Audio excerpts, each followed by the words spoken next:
이 우물에 빠진 사람이 있었습니다. 그런데 그 우물에 빠진 사람을 대하는 세 종류의 사람이 있었습니다. 이 첫 번째 스타일은 이 사람은 전생에 죄가 많아서 빠진 거다 하고 이야기하면서 도움을 주지 않았습니다. 두 번째 스타일의 사람이 우물에 빠진 사람을 보더니 그러게 조심해야 되지 않았겠소. 사람이 매사에 조심성을 가지고 살아야 이 우물에 안 빠지는 거지. 내가 당신 하는 거 보니까 내가 우물 진작 빠질 줄 알았어. 이런 스타일이 있었습니다. 세 번째 스타일의 사람이 우물에 빠진 사람을 봤습니다. 그러더니 전생도 따지지 않고 그 사람의 실수도 따지지 않고 적극적으로 자신의 모든 이 여건을 동원해서 우물에 있는 사람을 꺼내는 그런 수고를 하였다는 겁니다.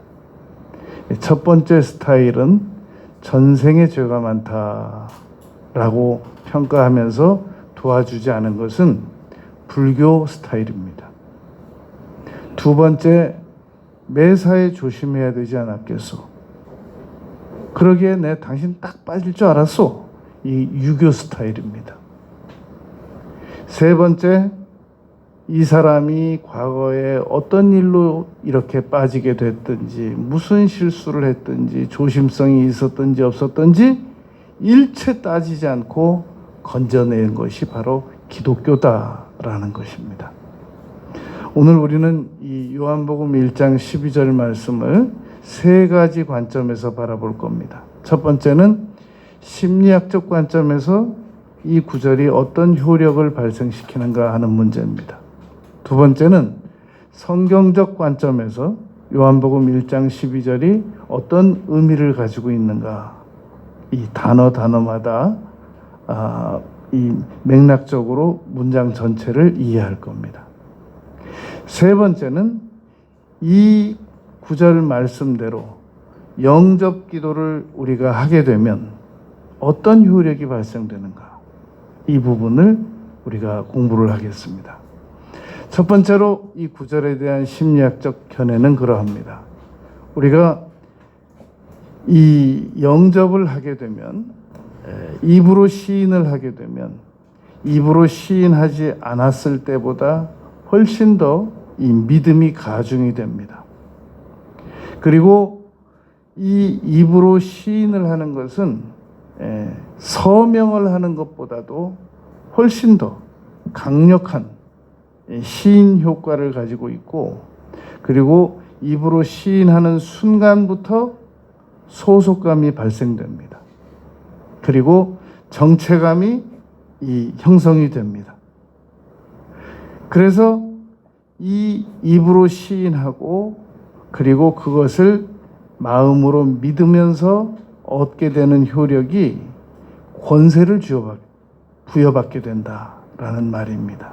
그러니까 이 1장 12절 말씀은 심리학적 가치만으로도 충분히 우리에게 유익을 제공합니다. 그러나 우리는 예수님을 믿는 사람이고 성경을 믿는 사람이지 심리학적 견해를 가지고 분석이나 하고 그럴 수 없단 말입니다.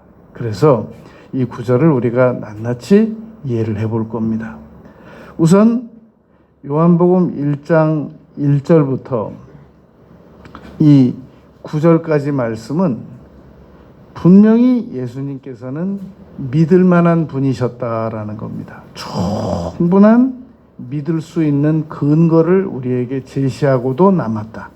구약 성경으로 보건대, 또 예수님께서 실질적으로 오셔서 그의 모든 그 평생의 언행을 보건대, 그리고 마지막 희생을 보건대, 부활을 보건대, 승천을 보건대, 분명히 믿을 만한 분인데 안 믿었다라는 것이 지금 요한복음 1장 1절부터 9절까지의 말씀의 전체적 핵심입니다. 그래서 11절에서 자기 땅에 왔는데 영접을 안 하더라는 겁니다.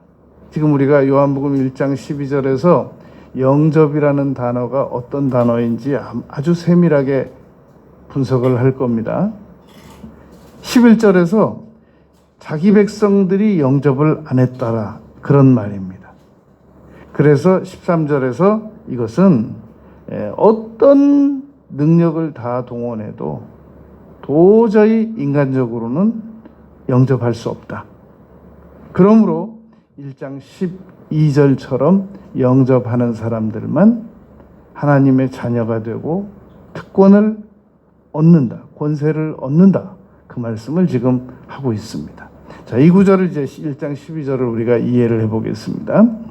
영접하는 자라는 얘기는 내가 무엇인가를 이루는 것을 말하는 게 아니고 하나님께서 어떻게 이루어 두셨던지 어떤 방법을 취하셨든지 간에 내가 그게 내 상식으로 이해가 되든지 안 되든지 있는 사실을 그대로 받아들이는 겁니다. 그것을 영접이라고 합니다. 그리고 그 이름을 믿는다라는 말은 예수님의 나 김아무개 믿어, 박아무개 믿어, 그건 그 사람의 이름 석자를 믿는다는 게 아니라 그 사람의 평소에 그 인간성, 태도, 약속, 습관, 가능성, 이런 것들을 다 뭉뚱그려서 믿는다는 말이지 그게 이름 석자 믿는다는 말이 아니란 말입니다. 예수님께서 그 이름을 믿는다라는 말은 예수님께서 이 세상에 오셔서 단 한 번도 언어적 실수가 없으셨고 행동적 실수가 없으셨고 단 한 번도 죄를 지은 적이 없으시고 희생하셨고 그리고 십자가에서 죽으셨고 부활하셨고 승천하셨고 지금 하나님 우편에서 통치하고 계시다는 사실을 믿는 자들이란 말입니다.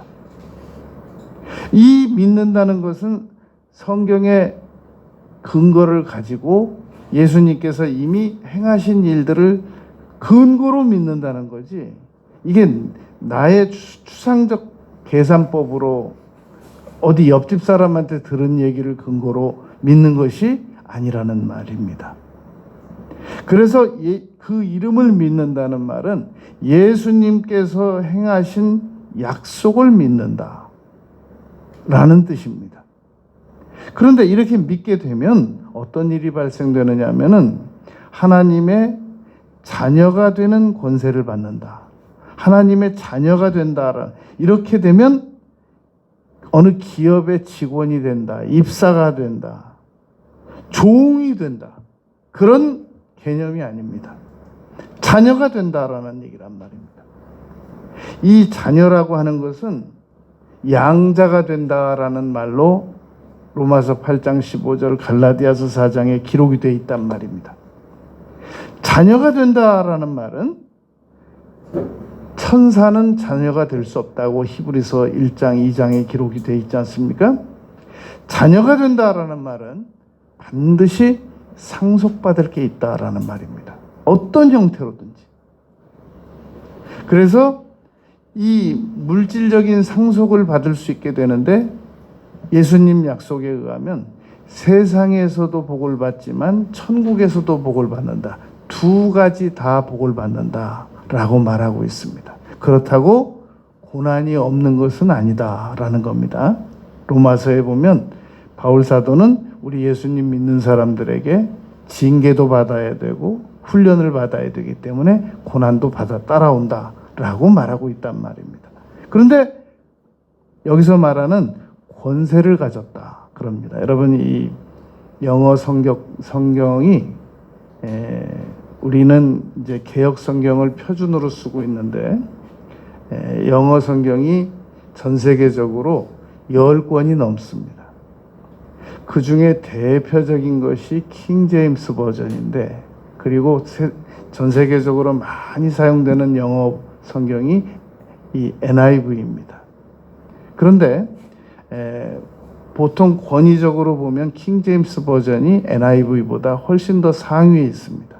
왜냐하면 단어 하나를 번역을 해도 이 킹 제임스 버전은 굉장한 품위가 있고 또 NIV보다 훨씬 더 정확성을 가지고 있습니다. 그런데 요한복음 1장 12절에서 파워라는 단어를 사용하고 있는데 NIV에서는 파워라는 단어가 없고 라이트라는 단어를 씁니다.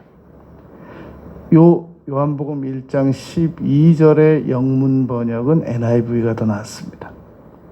왜 그러느냐 하면은 여기서 지금 권세라고 하는 단어는 엑수시아라고 헬라어로 말하는데 이 엑수시아라고 하는 것은 헬라어로 다이나마이트라고 하는 그 단어가 나온 이 두나미스라는 단어보다 강력한 단어를 말합니다.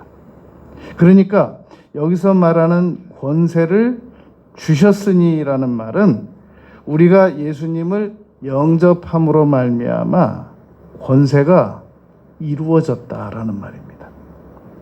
그런데 그 권세가 파워 이상이라는 겁니다. 그래서 킹 제임스 버전의 파워의 단어가 약하다, 잘못 기록됐다. 이거는 제대로 된 번역이 아니다. 그래서 나오는 얘기란 말입니다. 왜냐하면 권세라는 단어를 설명하는데 부적합하다. 그런 단어이기 때문에 그러하단 말입니다. 그 말은 권세라는 단어를 더 강화시켜서 개념 있게 받아들이고 싶어서 지금 그런 문제 제기를 하는 것이란 말입니다.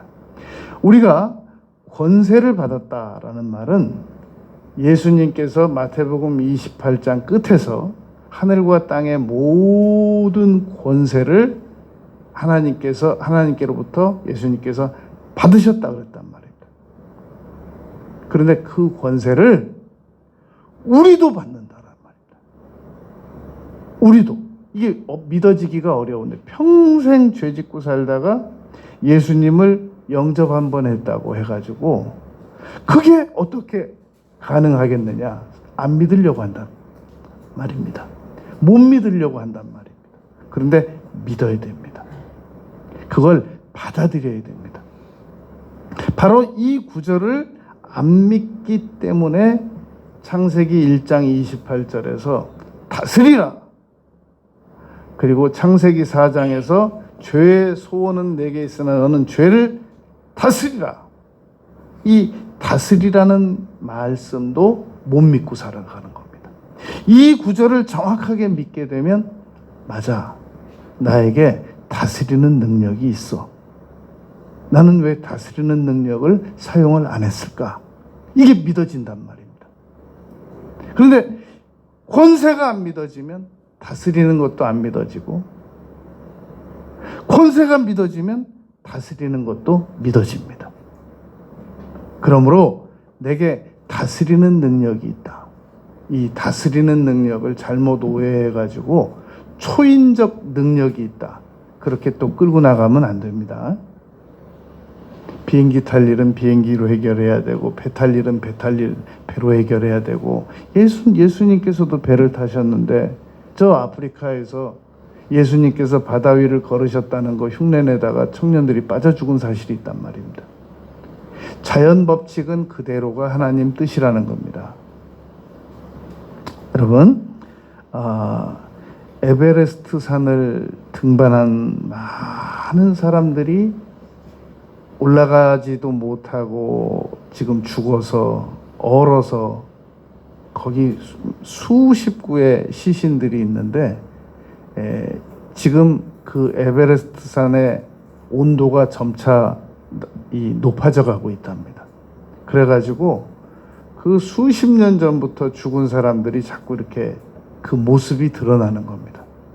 그런데 그런 사람들을 그대로 보면서 올라가고 또 내려오고 그러다가 또 죽고 우리 한국의 유명한 고상돈 씨 같은 사람도 죽었지 않습니까? 그 어문길이라고 하는 대장이 가서 죽은 그 후배들 어떻게 시신을 거둬서 한번 내려와 보려고 시도했다가 도저히 안 돼서 거기서 돌 묻어주고 내려온 것을 우리가 기사로 알고 있단 말입니다. 왜 도대체 그 무모하게 그런 산을 누가 알아준다고 도대체가 거기를 왜 가려고 하냔 말입니다. 그런데 제가 지금까지 에베레스트 산을 오르고 내린 분들의 그 이름을 다 외울 수도 없고 알아도 특별한 의미가 없는데 제가 기억은 하는 게 한 가지 있단 말입니다. 최초의 에베레스트 산을 등반하려고 했던 사람이 이 에드먼드 힐러리 경이라고 하는 뉴질랜드 사람입니다. 이 사람이 그 돕는 사람하고 같이 올라가 가지고 사진을 찍어야 되는데 저 돕는 사람이 사진을 못 다 카메라를 못 다루는 거예요. 지금 기록은 빨리 남기고 빨리 내려가야 되는데 그래서 에드먼드 힐러리가 그 자기를 도와주는 사람을 정상에 세우고 사진을 찍고 그러고 내려왔단 말입니다. 그래가지고 실질적으로 에드먼드가 에베레스트 등반에 성공하지 않고 그 도와준 사람이 성공했다고 하는 그런 얘기도 막 한때 돌았었는데 영국에서는 그런 거 다 무시하고 에드먼드 힐러리에게 기사저기를 줬지 않습니까? 그래서 힐러리경이라고 부르게 됐단 말입니다. 이 얘기하려고 하는 게 아니고 이분이 그 등반에 성공해가지고 한 일이 있단 말입니다. 다른 에베레스트산 그 등반 성공한 사람들하고 달리 에드먼드 힐러리가 한 일이 있는데 그 정상에다가 십자가를 묻어두고 왔단 말입니다. 이 사람이 그 정상에다가 십자가를 묻어두고 오려면 출발 전부터 십자가를 가지고 갔어야 됐을 거 아니겠습니까? 그러려면 십자가를 구했어야 될 거고 내가 그 정상에다가 십자가를 묻고 오고야 말리라 라고 마음을 먹었다면 아무 십자가나 적당한 것을 골랐겠냔 말입니다. 그 십자가를 가지고 가서 묻고 그리고 사진 찍고 내려왔단 말입니다. 이 사람은 성공해야 되잖아요. 이 사람은 죽으면 안 되잖아요. 신앙적으로 볼 때. 그런데 여러분 이런 다스리는 능력이 우리 예수님 믿는 사람들에게 있단 말입니다. 이사야서 43장 7절에 보면 내가 내 영광을 위하여 창조한 자를 내게 오게 하라 그들을 내가 지었고 만들었다 라고 말씀했단 말입니다. 하나님께서는 오늘도 우리가 정말로 하나님의 영광을 나타내려고 하는 간절한 마음을 가지고 있는 사람들에게는 기회를 주십니다. 문제는 거기에 너무 세속적 자기 욕심이 많이 들어있고 하나님께 영광을 돌린다고 하면서 그때 그 상황이 닥치면 그 영광을 가로채버리는 빼앗기지 아니하리라 그러잖아요. 이사야서에서. 내가 내 영광을 빼앗기지 않을 것이다. 그러니까 그 진심을 계속 만들어 나가야 된단 말입니다. 하나님, 저를 꼭 한번 사용해 주세요. 제가 하나님의 영광을 꼭 드러내겠습니다. 근데 하나님은 벌써 아신단 말이에요. 네가 말은 그렇게 하는데 그때가 되면 네가 영광을 가로챌 것 같아. 내가 솔로몬한테도 속았는데 이 세상에 나를 배반한 사람들이 얼마나 많은 줄 아니? 그러면 나는 어쩔 수 없이 난 또 너를 버려야 된단 말이야. 그래서 못 주는 경우가 많이 있단 말입니다. 그런데 여러분 정말 우리가 해볼 만해요. 왜냐하면 권세가 있거든요. 바로 이 권세가 하나님께서 우리에게 권세를 주셨는데 이 권세는 종의 권세도 아니고 자녀의 권세란 말입니다. 누가 여러분 로마서 8장에서 아들을 은사로 주신 하나님께서 뭔들 못 주겠냐라는 겁니다. 그러니까 우리는 자꾸 막 몸이 먼저 움직여야만, 바쁘게 움직여야만 무슨 일이 이루어질 것 같은데 먼저 생각을 만들어야 됩니다. 생각을 튼튼하게 하나님을 배반하지 않을 수 있는 생각을 먼저 튼튼하게 만들어 가지고 여기 있습니다. 이대로 하겠습니다. 그래서 하나님께서 오케이. 그러면 그때부터는 일도 아닌 거예요. 문제는 지금 이게 안 만들어졌기 때문에 우리가 지금 하나님께서 우리에게 적극적인 투자를 못하고 계시단 말입니다. 그럼 어떻게 하면 우리가 그걸 만들 수 있느냐? 이걸 믿어야 돼요. 1장 12절을. 나는 하나님의 자녀다. 그리고 하나님은 자녀를 그냥 종처럼 부리시지 않는다. 권세를 주신다. 이 권세 안에는 놀라운 다스리는 능력이 있단 말입니다. 그런데 자녀가 되고 권세를 받으려면 영접을 해야 돼요. 이 영접이라고 하는 것은 나의 계산에 의한 영접이 아니라 도저히 내 머리로는 이해할 수 없죠. 어떻게 여러분 태초에 하나님이 천지를 창조하셨는데 어떻게 창조하셨느냐면 이라는 설명이 없단 말입니다. 어느 백과사전에도 없고 어느 성경책에도 없단 말입니다. 태초에 하나님이 천지를 창조하셨다라는 것을 받아들여야지. 그걸 이해시켜 보세요. 난 그냥은 못 받아들이겠어요. 그러면 안 된단 말입니다. 그래서 영접이 아무나 하는 게 아니란 말입니다. 영접은 예수님께서 지금 이 모든 상황을 만들어 주신 거 1장 1절부터 11절까지 말씀을 다 근거로, 그리고 구약 성경을 다 근거로 예수님의 모든 이 일 이루신 것을만 다 믿고 그대로 받아들이겠습니다. 그러면 오케이, 넌 자녀야 라고 인정해 주신다는 말입니다. 천국은 당연히 가는 거죠. 예수님을 영접하면 천국은 당연히 가요. 왜냐하면 누가복음 23장에서 강도가 같이 예수님하고 매어 달렸는데 그중 한 명은 못 갔어요. 근데 한 명이 나를 기억해 달라고 말하니까 예수님께서 네가 나와 함께 낙원에 있다. 그 즉시 갔어요. 약속을 받고 갔단 말입니다. 예수님하고 같이. 여러분, 우리가 예수님을 영접하고 자녀되고 권세 받는 거, 이건 그리고 천국 가는 거, 이건 너무나 당연한 거예요.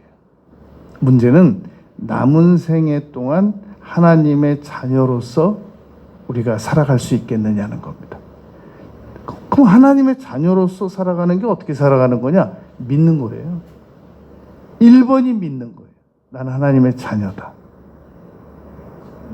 여러분, 나폴레옹이 이제 그 한 부대를 순시하고 있었습니다. 나폴레옹 모자가 떨어졌어요. 그러니까 그 나폴레옹 모자를, 황제의 모자를 떨어진 거를 하사가 얼른 주워가지고 드렸단 말입니다. 그런데 그 나폴레옹이 그 하사에게 고맙소, 우리말로 고맙소, 소령, 이렇게 말한 거하고 똑같은 말씀을 하셨어요. 그랬더니 하사가 물었습니다. 어느 부대의 소령을 말씀하시는 겁니까? 그랬더니 내 휘하에 있는 부대의 소령을 말하는 거지. 이 하사가 자기 계급장 딱 떼고 소령처럼 행동했잖아요. 주변에서 누가 도대체 당신 언제 소령 됐냐고 물은 거예요. 그랬더니 이소룡이 조금 전에 황제께서 모자를 떨어뜨리셨는데 내가 그 모자를 들어드리는데 황제가 나를 그 자리에서 소령으로 임명했다고. 황제의 말에 권위를 인정한 겁니다. 여러분, 예수님께서 하나님이신데 그 예수님께서 영접해라. 그럼 자녀 된다. 그러면 권세 준다. 그럼 여러분, 그 약속은 끝난 건데 이걸 가지고 우리가 다시 왜 자꾸 의심을 해보려고 하는 말이죠. 그리고 다른 방법이 있으면 이 구절을 자꾸 되짚어보고 의심할 때는 다른 방법이 없어요. 성경은 여러분, 정경이 되려면 예수님께서 두 가지 조건이 필요합니다. 예수님께서 직접 말씀하셨거나 그의 제자, 사도가 말씀하셨거나 두 가지만 정경으로 인정이 됩니다. 마가복음은 예수님의 제자도 아닌데 왜 인정됐느냐? 속제자라고 그래요. 베드로의 제자. 누가복음은 예수님의 제자가 아닌데 왜 정경으로 인정됐느냐?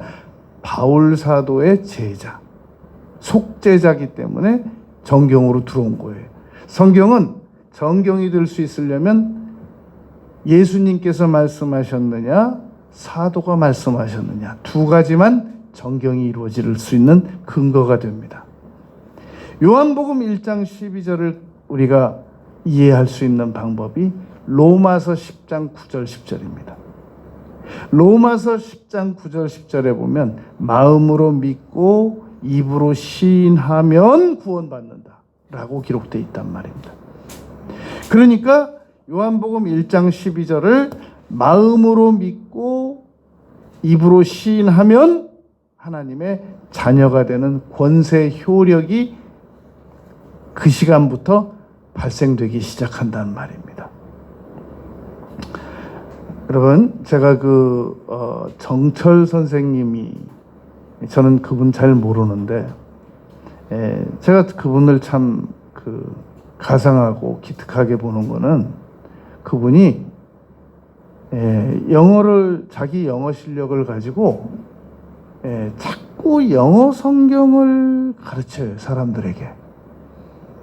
너무너무 저는 그 점이 그분에게 아주 좋은 태도라고 생각이 됩니다. 세상 영어 많죠. 얼마나 다뤄야 될 분야가 많아요. 그런데 이분은 그 영어 실력을 가지고 이 영어 성경만 자꾸 공부를 해서 사람들에게 한 구절씩 설명을 하는 걸 아주 너무너무 저는 장하게 보여요. 이 요한복음 1장 12절을 이제 오늘 설교를 하려고 유튜브에서 요한복음 1장 12절에 그 정철 선생님이 요한복음 1장 12절을 뭐라고 설명했나 제가 들어봤어요. 그랬더니 그 짧은 유튜브 속에서 이렇게 설명을 해두었더란 말입니다. 자기가 요한복음 1장 12절을 보다가 어느 날 새벽에 내가 이 구절대로 정말로 하나님의 자녀가 되기 위해서 예수님을 정식으로 내가 영접을 한번 해봐야 되겠다 했대요. 너무 장하잖아요. 보통 이 요한복음 1장 12절에서 하나님의 자녀가 되려면 목사들이 인도해주고 우리 좀 오늘 예배 후에 할 거예요. 다시 한번 새신자 된 기분 마음을 가지고 한번 할 거란 말입니다. 그런데 이분이 그걸 했다는 거예요. 여러분, 프로 골프 선수들이 골프가 잘 안 될 때는 가장 기초로 돌아간대요. 그래가지고 딱 자세 잡고 골프채를 처음에 잡는 것부터 다시 시작한대요. 완전히 기초로 돌아가서 골프채 딱 잡는 것부터 자기들이 이 골프 처음 배우는 사람들에게 가르쳐준 그대로 자기들도 골프채 처음 딱 잡는 거죠. 거기서부터 다시 시작한답니다. 그게 슬럼프를 빠져나오는 방법이래요. 여러분, 우리가 예수님을 지금보다 더 잘 믿기 위해서는 내가 하나님의 자녀다. 나는 이 자녀로서의 계약, 분명히 내가 예수님을 영접했다. 그게 기초입니다. 가장 중요한 겁니다. 이것만 이루어지면 나머지는 얼마든지 문제가 안 돼요. 다 우리가 어떤 처지에 빠져 있다고 할지라도 요한복음 1장 12절만 해결이 나면 거기서부터 다시 시작할 수 있습니다. 여러분, 건물이 10층이든 100층이든 150층이든 가장 중요한 건 그 외부 외관이나 인테리어나 조명이나 하수도 배관이나 전기보다 더 중요한 게 있습니다. 기초공사입니다. 뭘 잘해놨다고 할지라도 기초공사가 제대로 이루어지지 않으면 비가 오고 물 나면 주저앉습니다. 그러므로 한 건물의 가장 중요한 것은 기초공사입니다. 신앙의 가장 기초는 예수님을 정말로 그 이름을 믿느냐, 예수님께서 행하신 모든 말들, 그리고 예수님께서 행하신 모든 행동, 역사적으로 단 한 번도 세상에 태어나서 죽는 날까지 단 한 번도 말 실수가 없으셨던 분, 역사적으로 세상에 태어나셔서 죽으시는 그 순간까지 단 한 번도 행동에 실수가 없으셨던 분, 그분을 내가 그 이름을 믿냔 말이죠. 그분의 전인격을 믿냔 말이죠. 그게 예수님 믿는 겁니다. 예수님의 약속을 믿는 거예요. 예수님은 하나님이시다라는 걸 믿는 겁니다. 믿으면 믿는 걸로 끝나는 게 아니라 자녀가 돼요. 하나님의 자녀가. 하나님의 자녀가 되면 자녀가 되는 걸로 끝나는 게 아니라 권세가 주어진단 말입니다. 근데 우리는 이 권세를 놓친단 말입니다. 권세를 놓치고 대신 여기다 뭘 집어넣냐면 천국 간다. 천국은 당연히 가죠. 천국은 예수님 믿으면 당연히 가는 게 천국이에요. 우리가 여러분 인간이 가지고 있는 뇌세포의 10%를 못 사용하고 한다고 그러잖아요. 우리 인간의 뇌를 만약에 컴퓨터로 연결시켜 가지고 그 기능을 해보려고 하면 수천 대의 컴퓨터가 다 동원돼도 우리 뇌를 못 따라온다고 그러잖아요. 안 써요. 그냥 여러분 핸드폰에 얼마나 기능이 많습니까? 그런데 연로하신 분들은 핸드폰을 딱 그 문자 큰 거 있잖아요. 숫자 큰 거, 전화만 걸면 되는 거. 그것만 쓰다가 만단 말입니다. 우리 뇌가 얼마나 엄청난 기능을 가지고 있는데 안 써요. 예수님을 믿으면 권세를 받았다는데 안 써요. 그냥 간신히 쓰는 게 지난 한 주간 동안 엄청난 죄를 많이 졌사오니 하나님 불쌍히 보아주시옵시고 용서하여 주시옵시고, 그거 회개하는 거 조금 쓰고, 그 다음에 엄청난 걸 또 구하는가 보면 또 우리 애가 다음 학기 등록금을 내야 돼 하오니 하나님 불쌍히 보셔서 등록금을 꼭 허락해. 요 몇 가지 근근히 밥 먹고 사는 일에만 쓴단 말입니다. 권세를. 이건 뭔가 잘못된 거 아니에요? 여러분, 자 끝으로 그러면 영접기도라고 하는 것이 과연 효력이 있느냐라는 겁니다. 너무나도 많은 사람들이 이 영접기도를 이 전도를 할 때 영접기도라고 하는 것에 초점을 둡니다. 그래가지고 지금 이 전도되는 사람에게 저를 따라서 고백하시라고. 그런데 이제 여러분 그게 너무 잘한 거예요. 그 영접기도 했냐? 그 전도 다녀오면 물어요. 영접기도 했냐고. 영접기도 했다고. 근데 이제 문제는 어디서 발생되느냐면 이거예요, 여러분. 만약에 사람으로 비유해요. 처음 본 사람을 딱 만나가지고 당신 김 누구누구 아냐고. 그래서 모른다고. 그러면 그분이 이러이러한 사람이라고 한 5분 내 소개를 해요. 아직 만나본 적도 없어요. 그래서 이제 다 설명을 들었어요. 그러냐고. 근데 이 전도자가 이렇게 말하는 거하고 똑같아요. 자, 이제 그분을 믿기로 결심했으면 고백하자고. 아니, 지금 아는 것도 없고, 이제 막 얘기 들어가지고, 한 5분 정도 얘기 들었는데, 막 입으로 딱 고백을 하자는 거예요. 막 분위기가 보니까 이건 빠져나갈 분위기도 아니에요. 안 할 수도 없는 분위기예요. 그러니까 또, 그러면 하기만 하면 되냐고, 하라고. 아, 난 안 하고 싶다고. 그러게. 인상 써요, 또. 아니, 안 하면, 당신 이제 언제 죽을지도 모르는데, 지금 잘못 죽으면 지옥이라고. 근데 지금 고백하면 당신 오늘 죽어도 천국이라고. 막, 빠져나갈 수가 없어요. 그러니까, 떠듬 마음은 안 들지만 일단 고백을 해요. 고백하면 또, 이제 또 구원받으셨다고 막 박수치고, 막 거기서 또 막 웃고, 막 이제 구원에 영접했으니까 교회 나오래요. 또 안 나가면 안 되냐고. 안 나가도 되지만 이제 고백했기 때문에 또 나와야 된대요. 이 막 너무 사람의 영접 기도를 희한하게 끌고 가는 거예요. 자, 이해돼요. 우린 그거 다 이해합니다. 그런데 이 방법도 있다는 거예요. 예수님에 대해서 좀 더 자세히 알려드리자는 거예요. 근데 이런 경우는 고백해야 돼요. 자, 지금 임종 직전이에요. 그때는 여러분 임종 직전에 있는 분에게 무슨 마태복음이 어떻고 계시록이 어떻고 창세기가 어떻고 언제 설명할 거예요. 그거를 언제 다음에 만나서 또 설명할 거예요. 그때는 성경 구절 몇 구절만 가지고 딱 영접시켜야 돼요.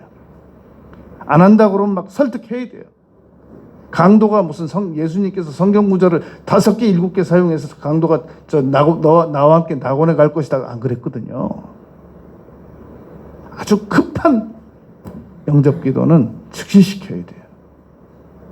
그리고 분명히 다시 만날 수 있는 사람, 어디 안 가는 사람, 내 옆에 집 사람, 내 뒤에 집 사람, 그런 분들은 예수님을 차분히 자꾸 가르쳐 드려야 돼요. 예수님께서는요, 갈릴리 나사렛에서 성장하셨거든요. 그런데 베들레헴에서 태어나신 분이시거든요. 이거 하나하나 자꾸 설명을 해드려야 돼요. 그리고 나서 본인이 결단하게 만들어야 됩니다. 이 예수님을 정말로 믿으려면 요한복음 1장 12절 말씀처럼 예수님을 있는 모습 그대로 받아들이면 자녀 됩니다. 그리고 권세도 받습니다. 그러나 그러려면 마음으로 믿고 입으로 시인해야 됩니다. 저는 선생님께서 꼭 결단 서시면 연락 주시기를 지금 기다리고 있습니다. 그래서 그럼 이제 꼭 연락 주시기 바랍니다. 그러고 한 4-5달 동안 안 보고 절대 연락 안 오죠. 또 가서 아직도 결단 안 쓰셨냐 또 물어보고 또 저 부침개라도 갖다 주면서 아직도 결단 안 쓰셨냐, 언제 쓰실 거냐, 자꾸 물어봐야 된단 말입니다. 근데 이거 안 하고 그냥 반강제적으로 하잖아요. 그러면 이 사람 이상한 사람이다, 나로 하여금 저 주문을 외우게 하는 사람이다, 그래가지고 그 다음부터 도망다녀요. 그래가지고 고백했으니까 이제 나 쫓아오지 말라고 그래가지고 고백만 해놓고 교회는 안 나온단 말입니다. 이걸 밸런스를 맞춰야 돼요. 그래서 영접도 시키고 교회도 나오고. 근데 정말 영접이 이루어진 사람은 교회 나옵니다. 나오지 말라고 그래도. 그런데 영접은 했는데 교회는 안 다녀요. 가짜 영접이에요. 그건 형식적 영접이 이루어졌기 때문에 그러는 거란 말입니다. 우리는 예수님을 진짜 영접했느냐 가짜 영접. 여러분, 우리가 교회 안 나오고 살아요? 못 살잖아요. 우리는 진짜 영접한 거예요. 그런데 교회 안 나오고도 충분히 견디고 교회 안 다니고도 충분히 살아가는 사람들은 아직 제대로 된 영접이 안 된 거란 말입니다. 그래서 그런 분들에게는 이 영접 기도의 효력을 다시 가르쳐야 돼요. 요한 웨슬레 어머니가 요한 웨슬레에게 23번을 가르쳤는데 아버지가 옆에서 그러더라잖아요. 아니 그거 좀 말도 못 알아듣는 애한테 좀 그만 좀 가르치시오. 그랬더니 요한 웨슬레 어머니가 그러면 여보 지금 포기하면 23번 가르친 게 헛거가 되잖소. 그래서 또 가르치고 또 가르치고 또 가르쳤는데 그때 어머니에게 배운 그 내용들을 요한 웨슬레가 성장해가지고 설교 원고로 썼다는 거잖아요. 그러니까 여러분 우리가 가르치는 거 그걸 자꾸 이 중간에 실망하고 좌절하지 말란 말입니다. 그래서 예수님을 현재 안 믿고 있는 사람인데도 내가 100번을 잡아요. 마음속으로. 그래서 영접시켰는데도 안 나오면 이제 99번 남았다. 또 영접기도 시켰는데도 또 안 나오면 98번 남았다. 내가 100번까지 참겠다. 예수님은 77번도 참으라고 그랬는데. 그래서 계속 영접기도를 시키는 거예요. 또 하나 조심할 거. 영접기도는 또 안 하는데 교회는 나오는 분이 있어요. 나와준다. 가정의 평화를 위해서 내가 싸우느니 내가 차라리 교회를 끌려가 주마. 그러고 그냥 나와 영접기도만 안 해요. 그러니까 교회는 다니지만 하나님을 진정으로 믿고 진정으로 자녀가 안 되는 거예요. 그러니까 교회를 영접기도 안 하고 가짜로 나오는 분들도 영접기도를 시켜야 돼요. 우리 자녀들, 우리 자녀들이 우리 품을 빠져서 교회 안 나갈 수 없잖아요. 어쩔 수 밥을 못 먹으니까 일단 안 나오면 용돈 못 받으니까 나와야 된단 말이에요. 그러니까 우리 자녀들을 불시에 영접기도 한번 하자. 아 지난번에 했는데 또 왜 그래 또 엄마 그래. 또 하자고. 네가 진정으로 제대로 하는 건 이제 안 믿어져서 그래. 하고 끌고 나오고 영접시키고 우리 어머니 천국 가시기 전에 32번을 영접기도 시켰어요. 또 해? 네 어머니 하셔야 됩니다. 아니 그 이제 그만해. 하셔야 됩니다. 또 하고 의심스러우니까. 천국 가면 확실히 만날 수 있다는 믿음이 제게 있어요. 여러분 영접기도는 정말로 귀한 겁니다. 이 세상에서 이것만큼 값진 건 없어요. 예수님 잘 믿는 거 성경 많이 아는 거 다 귀하지만 영접기도라고 하는 기초가 있기 때문에 그게 다 효력이 있는 거란 말입니다. 그리고 꼭 잊지 말아야 될 거. 이제 우리는 영접한 하나님의 자녀로서 남은 생애를 권세를 가지고 살아가자는 겁니다, 여러분. 그동안 우리가 권세를 놓쳤어요. 우리는 권세를 가지고 있고 활용할 수 있는 그런 만반의 준비가 다 되어 있는. 왜냐하면 그의 이름을 믿으니까. 예수님을 전격적으로 믿으니까. 우리는 권세를 활용할 수 있었는데 우리가 이걸 놓친 거예요. 남은 생애를 권세를 활용하는 우리 모두가 되시길 바라겠습니다.